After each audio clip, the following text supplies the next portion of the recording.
Hello ಸ್ನೇಹಿತರೆ, welcome back to my channel. 2025ರಲ್ಲಿ ಬಂದಿರುವಂಥ ಮಹಾಶಿವರಾತ್ರಿ ಹಬ್ಬದ ದಿನ ಸ್ನಾನ ಮಾಡುವ ನೀರಿಗೆ ಯಾವ ವಸ್ತುಗಳನ್ನು ಮಿಕ್ಸ್ ಮಾಡಿ ಸ್ನಾನ ಮಾಡಬೇಕು, ಹಾಗೆಯೇ ಶಿವರಾತ್ರಿ ಉಪವಾಸ ಸಮಯದಲ್ಲಿ ಏನು ತಿನ್ನಬೇಕು, ಹಾಗೆಯೇ ನಾವು ಏನನ್ನು ತಿನ್ನಬಾರ್ದು ಅಂತಲೂ ತಿಳಿಸ್ಕೊಡ್ತಾ ಇದ್ದೀನಿ. ಹಾಗೆಯೇ ಈ ದಿನ ಯಾವ ಮಂತ್ರವನ್ನು ಹೇಳಬೇಕು ಅಂತಲೂ ತಿಳಿಸ್ಕೊಡ್ತೀನಿ. ಮಹಾಶಿವರಾತ್ರಿ ಯಾವ ದಿನ ಬಂದಿದೆ ಅನ್ನೋದಾದರೆ, ಹಿಂದೂ ಕ್ಯಾಲೆಂಡರ್ ಪ್ರಕಾರ ಪಾಲ್ಗುಣ ಮಾಸ ಕೃಷ್ಣ ಪಕ್ಷದ ಚತುರ್ಥಿ ದಿನಾಂಕ ಅಂದರೆ ಫೆಬ್ರವರಿ 26ರಂದು ಬುಧವಾರ ಬೆಳಗ್ಗೆ 11:08 ಪ್ರಾರಂಭ ಆಗುತ್ತೆ. ಇನ್ನು ಫೆಬ್ರವರಿ 27ನೇ ತಾರೀಕು ಬೆಳಗ್ಗೆ 8:54 ಕೊನೆಗೊಳ್ಳುತ್ತೆ. ಮಹಾಶಿವರಾತ್ರಿ ಪೂಜೆಯನ್ನು ರಾತ್ರಿಯಲ್ಲಿ ಮಾಡಲಾಗುತ್ತೆ. ಆದ್ದರಿಂದ ಫೆಬ್ರವರಿ 26ನೇ ತಾರೀಕು ಮಹಾಶಿವರಾತ್ರಿ ಉಪವಾಸವನ್ನು ಕೂಡ ಆಚರಿಸಲಾಗುತ್ತೆ. ಶಿವರಾತ್ರಿ ಹಬ್ಬದ ದಿನ ಸ್ನಾನ ಮಾಡೋ ನೀರಿಗೆ ಈ ವಸ್ತುಗಳನ್ನು ಮಿಕ್ಸ್ ಮಾಡಿ ಸ್ನಾನ ಮಾಡೋದ್ರಿಂದ ಅದೃಷ್ಟದ ಬಾಗಿಲು ತೆರೆದುಕೊಳ್ಳುತ್ತೆ. ಇನ್ನು ನೀವು ಮನೆಯಲ್ಲಿ ಸುಖ, ಶಾಂತಿ, ನೆಮ್ಮದಿಯ ಜೊತೆಗೆ ನೀವು ಹಣದ ಅರಿವು ಕೂಡ ಹೆಚ್ಚಾಗಿ ಶಿವ ಪಾರ್ವತಿಯರ ಆಶೀರ್ವಾದ ಕೂಡ ಸಿಗುತ್ತೆ. ಹಾಗಾಗಿ ಯಾವ ವಸ್ತುಗಳನ್ನು ಮಿಕ್ಸ್ ಮಾಡಬೇಕು ಅಂತಲೂ ತಿಳಿಸ್ಕೊಡ್ತಾ ಇದ್ದೀನಿ. ಶಿವರಾತ್ರಿ ಹಬ್ಬದ ದಿನ ನೀವು ಸ್ನಾನ ಮಾಡೋ ನೀರಿಗೆ 1 ಚಿಟಿಕೆ ಆಗಷ್ಟು ಕಲ್ಲುಪ್ಪನ್ನು ಸೇರಿಸಿ ನೀವು ಸ್ನಾನವನ್ನು ಮಾಡಬೇಕಾಗುತ್ತೆ. ಈ ರೀತಿ ಸ್ನಾನ ಮಾಡೋದ್ರಿಂದ ನೀವು ಮಾಡಬೇಕೆಂದುಕೊಂಡ ಕೆಲಸಗಳು ಪೂರ್ಣಗೊಳ್ಳಲು ಪ್ರಾರಂಭವಾಗುತ್ತೆ. ಎಲ್ಲ ಕೆಲಸಗಳು ಆದಷ್ಟು ವೇಗವನ್ನು ಕೂಡ ಪಡೆದುಕೊಳ್ಳುತ್ತೆ. ಇದಲ್ಲದೆ ನಿಮ್ಮ ಜೀವನದಲ್ಲಿ ನಕಾರಾತ್ಮಕ ಶಕ್ತಿಗಳನ್ನು ದೂರ ಮಾಡಲು ಕೂಡ ಇದು ಸಹಕಾರಿ ಕೂಡ ಆಗುತ್ತೆ. ಉಪ್ಪನ್ನು ಹೊರತುಪಡಿಸಿ ನೀವು ಸ್ನಾನ ಮಾಡೋ ನೀರಿಗೆ ಸ್ವಲ್ಪ ನೀವು ಹಸಿ ಹಾಲನ್ನು ಸೇರಿಸಿ ಸ್ನಾನ ಮಾಡೋದ್ರಿಂದ ಹಲವಾರು ರೀತಿಯ ರೋಗಗಳಿಂದ ನೀವು ಮುಕ್ತಿಯನ್ನು ಕೂಡ ಪಡಿತೀರಿ ಅಂತಲೇ ಹೇಳ್ಬೋದು. ಹಾಗಾಗಿ ನೀವು ಸ್ನಾನ ಮಾಡೋ ಬಕೆಟ್ ನೀರಿಗೆ ಸ್ವಲ್ಪ 1 ಚಿಟಿಕೆ ಆಗಷ್ಟು ಕಲ್ಲುಪ್ಪನ್ನು ಹಾಕಿ ಅದ್ರ ಜೊತೆ ಸ್ವಲ್ಪ ಹಸಿ ಹಾಲನ್ನು ಹಾಕಿ ನೀವು ಸ್ನಾನವನ್ನು ಮಾಡಬೇಕಾಗತ್ತೆ. ಎರಡನೇ ವಸ್ತು ಯಾವುದು ಅನ್ನೋದಾದರೆ ಗಂಗಾಜಲ. ನಾವು ಶಿವರಾತ್ರಿ ಹಬ್ಬದ ದಿನ ಪವಿತ್ರ ನದಿಗಳಲ್ಲಿ ಗಂಗಾ, ಯಮುನಾ, ಸರಸ್ವತಿ ಈ ರೀತಿಯ ಪವಿತ್ರ ನದಿಗಳಲ್ಲಿ ಸ್ನಾನ ಮಾಡಿದ್ರೆ ತುಂಬಾ ಒಳ್ಳೆಯದು. ಯಾರೆಲ್ಲ ಅಲ್ಲಿ ಹೋಗಿ ಸ್ನಾನ ಮಾಡೋಕ್ಕಾಗಲ್ಲ ಅನ್ನೋರು ಗಂಗಾ ಜಲವನ್ನು ನೀವು ಸ್ವಲ್ಪ ನೀರಿಗೆ ಮಿಕ್ಸ್ ಮಾಡಿ, ಈಗ ಎಲ್ಲ ಕಡೆ ಗಂಗಾ ಜಲ ಸಿಗ್ತಾ ಇದೆ, ಈ ನೀರನ್ನು ಸ್ವಲ್ಪ ನೀವು ಸ್ನಾನದ ನೀರಿಗೆ ಮಿಕ್ಸ್ ಮಾಡಿ ಸ್ನಾನ ಮಾಡೋದ್ರಿಂದ ಗಂಗಾ ನದಿಯಲ್ಲಿ ಸ್ನಾನ ಮಾಡಿದ ಪುಣ್ಯ ಫಲ ಅನ್ನೋದು ಸಿಗುತ್ತೆ. ಹಾಗೆಯೇ ಗಂಗಾ ಮಾತೆಯನ್ನು ಧ್ಯಾನಿಸಬೇಕಾಗತ್ತೆ. ಇನ್ನು ಶಾಸ್ತ್ರಗಳ ಪ್ರಕಾರ ನಾವು ಗಂಗಾ ಜಲವನ್ನು ನೀರಿಗೆ ಹಾಕಿ ನಾವು ಸ್ನಾನ ಮಾಡೋದ್ರಿಂದ ಸಮಾಜದಲ್ಲಿ ಗೌರವ ಕೂಡ ಹೆಚ್ಚಾಗುತ್ತೆ ಅಂತಲೇ ಹೇಳ್ಬೋದು. ಇನ್ನು ಮೂರನೇ ವಸ್ತು ಯಾವುದು ಅನ್ನೋದಾದರೆ ಏಲಕ್ಕಿ ಕಾಯಿ.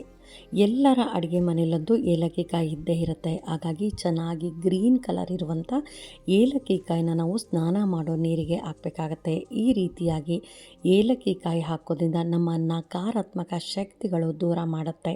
ನಮ್ಮ ಸುತ್ತಮುತ್ತಲ ಯಾವುದೇ ಒಂದು ವಾತಾವರಣದಲ್ಲಿ ಇದ್ದರೂ ಕೂಡ ನಕಾರಾತ್ಮಕ ಶಕ್ತಿಗಳು ಹೆಚ್ಚಾಗಿದ್ದರೂ ಕೂಡ ಅದನ್ನು ದೂರ ಮಾಡುವಂಥ ಶಕ್ತಿ ಈ ಏಲಕ್ಕಿ ಕಾಯಿಗಿರುತ್ತೆ.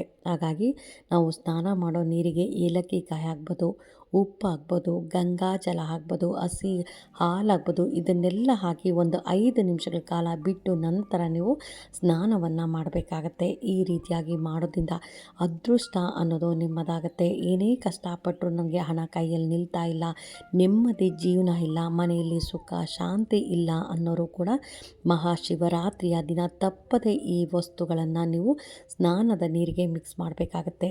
ಯಾವುದೇ ವಸ್ತು ಇಲ್ಲ ಅಂದರೂ ನಮ್ಮ ಅಡುಗೆ ಮನೆಯಲ್ಲಂತೂ ಇಷ್ಟು ವಸ್ತುಗಳಂತೂ ಇದ್ದೇ ಇರುತ್ತೆ. ಇದರಲ್ಲಿ ಯಾವುದಾದ್ರೂ ಒಂದು ವಸ್ತುವನ್ನಾದರೂ ನೀವು ಸ್ನಾನದ ನೀರಿಗೆ ಮಿಕ್ಸ್ ಮಾಡಿ ಸ್ನಾನವನ್ನು ಮಾಡಬೇಕಾಗತ್ತೆ. ಇನ್ನು ಶಿವರಾತ್ರಿ ಹಬ್ಬದ ದಿನ ನಾವು ಉಪವಾಸವನ್ನು ಮಾಡಬೇಕಂದ್ರೆ ಉಪವಾಸದಲ್ಲಿ ಯಾವುದನ್ನು ತಿನ್ನಬೇಕು, ಯಾವುದನ್ನು ತಿನ್ನಬಾರ್ದು ಅಂತಲೂ ತಿಳಿಸ್ಕೊಡ್ತಾ ಇದ್ದೀನಿ. ಮಹಾಶಿವರಾತ್ರಿ ಎಂದು ಉಪವಾಸ ಮತ್ತು ಪೂಜೆ ಮಾಡೋದ್ರಿಂದ ಶಿವನ ಆಶೀರ್ವಾದ ಸದಾ ನಿಮ್ಮ ಮೇಲಿರುತ್ತೆ ಅಂತಲೇ ಹೇಳ್ಬೋದು. ಅದೇ ಸಮಯದಲ್ಲಿ ಮಹಾಶಿವರಾತ್ರಿ ಸಂಪೂರ್ಣ ಪ್ರಯೋಜನವನ್ನು ಪಡೆಯಲು ಕೆಲವು ನಿಯಮಗಳನ್ನು ನಾವು ಪಾಲಿಸಬೇಕಾಗತ್ತೆ. ಅವಶ್ಯಕ ಅಂತಂದರೆ ಮಹಾಶಿವರಾತ್ರಿಯಂದು ಮುಖ್ಯವಾಗಿ 2 ರೀತಿಯ ಉಪವಾಸಗಳಿವೆ. ನಿರ್ಜಲ ಉಪವಾಸ ಮತ್ತು ಫಲ ಉಪವಾಸ ಅಂತ. ನಿರ್ಜಲ ವ್ರತದಲ್ಲಿ ನೀರು ಕೂಡ ನೀವು ಕುಡಿಯದೆ ಇಡೀ ಹಗಲು ರಾತ್ರಿ ಉಪವಾಸ ಆಚರಿಸಲಾಗುತ್ತೆ.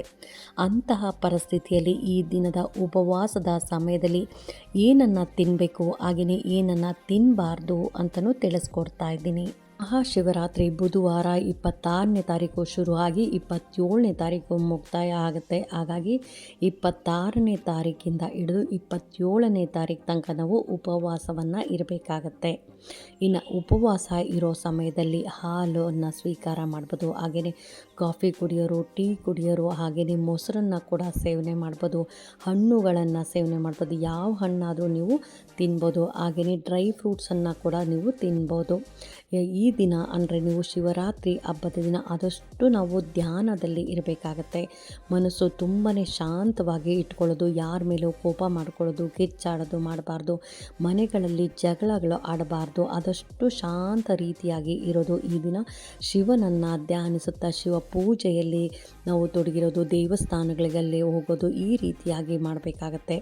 ಇನ್ನು ಶಿವರಾತ್ರಿ ಹಬ್ಬದ ದಿನ ಯಾವ ವಸ್ತುಗಳನ್ನು ತಿನ್ನಬಾರ್ದು ಅಂತಲೂ ತಿಳಿಸ್ಕೊಡ್ತಾ ಇದ್ದೀನಿ. ಶಿವರಾತ್ರಿ ಹಬ್ಬದ ದಿನ ಧಾನ್ಯಗಳನ್ನು ಅಂದರೆ ಗೋಧಿ ಆಗ್ಬೋದು, ಅಕ್ಕಿ ಆಗ್ಬೋದು, ಈ ಥರ ಧಾನ್ಯಗಳನ್ನು ನೀವು ಸೇವನೆ ಮಾಡಬಾರ್ದು. ಅದ್ರ ಜೊತೆ ಈರುಳ್ಳಿ, ಬೆಳ್ಳುಳ್ಳಿಯಂತಹ ತಾಮಸಿಕ ಆಹಾರವನ್ನು ತಪ್ಪಿಸ್ಬೇಕಾಗತ್ತೆ. ಅದ್ರ ಜೊತೆ ನೀವು ಈ ದಿನ ಮಾಂಸ, ಮೀನು, ಮದ್ಯಪಾನವನ್ನು ಯಾವುದೇ ಕಾರಣಕ್ಕೂ ಮಾಡಬಾರ್ದು.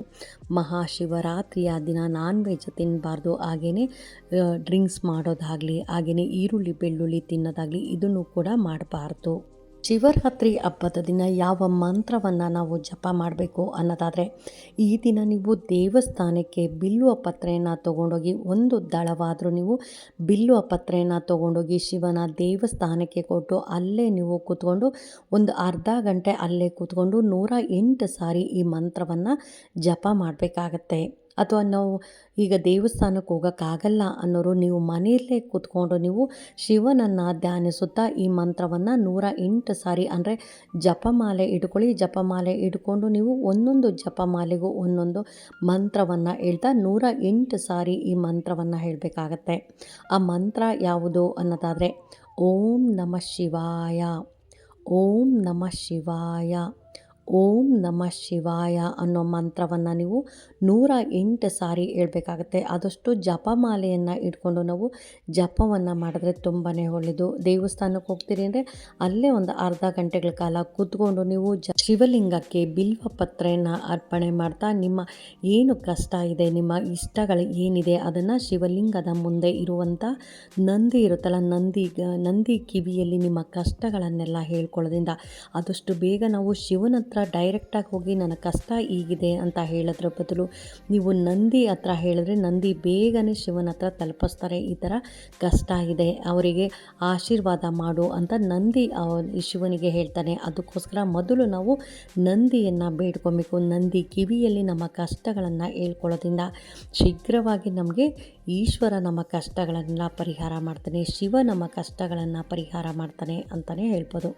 ಹಾಗಾಗಿ ಎಲ್ಲರೂ ಶಿವರಾತ್ರಿ ಹಬ್ಬದ ದಿನ ದೇವಸ್ಥಾನಕ್ಕೆ ಹೋಗಿ ಹಾಗೆಯೇ ಉಪವಾಸ ಜಾಗರಣೆಯನ್ನು ಮಾಡಿ ಶಿವನ ಆರಾಧನೆಯನ್ನು ಮಾಡಿ ಅಂತ ಹೇಳ್ತಾ, ವಿಡಿಯೋ ಹೇಗನ್ನಿಸ್ತು ಅಂತ ಕಾಮೆಂಟ್ ಸೆಕ್ಷನಲ್ಲಿ ಕಾಮೆಂಟ್ ಮಾಡಿ, ಲೈಕ್ ಮಾಡಿ, ಶೇರ್ ಮಾಡಿ.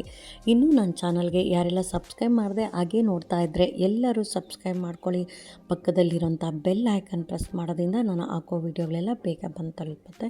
ಇನ್ನು ಒಳ್ಳೊಳ್ಳೆ ವಿಡಿಯೋಗಳನ್ನು ತಿಳಿಸ್ಕೊಡ್ತೀನಿ ಅಂತ ಹೇಳ್ತಾ ಥ್ಯಾಂಕ್ ಯು.